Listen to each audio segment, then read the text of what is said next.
नमस्कार। आप लोग के सामने हम एक विवाह का गीत लेकर उपस्थित हुए हैं।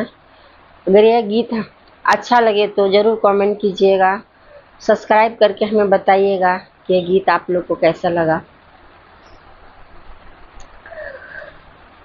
बनवा में फूलेला बेलिया त बनवा सुहावन लागे है।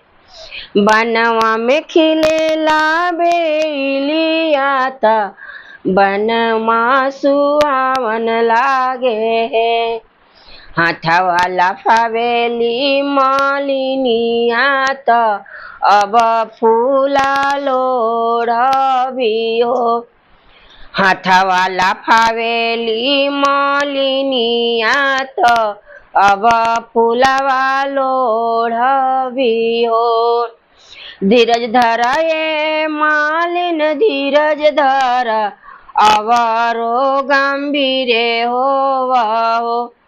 ए मालिन जब फूला हुई है कचनार वही फूलवा तोड़ी हो।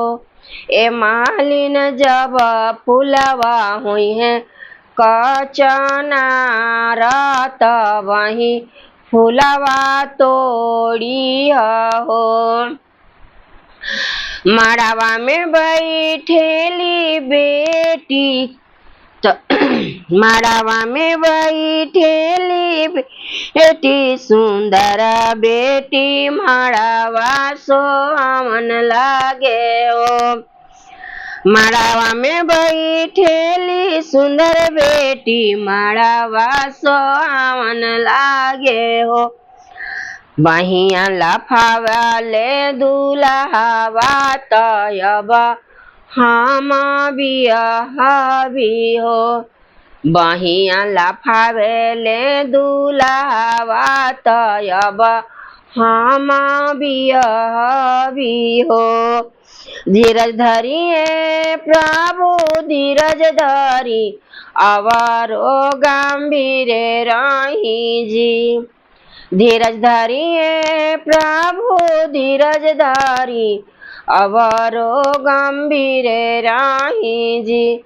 जबे पापा करिहे कन्यादान तब वही रौरा बियाहबी जी। जब पापा करिहे कन्यादान तब वही रौरा बियाहबी जी।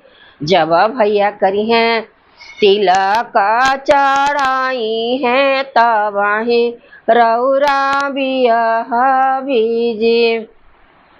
जब भैया तिलक चढ़ाई है तब वही रौरा बियाहबी जी। जब भैया लौआ में रही है तब वही रौरा बियाहबी जी। जब भैया लौआ में रही है तब वही रौरा बियाहबी जी।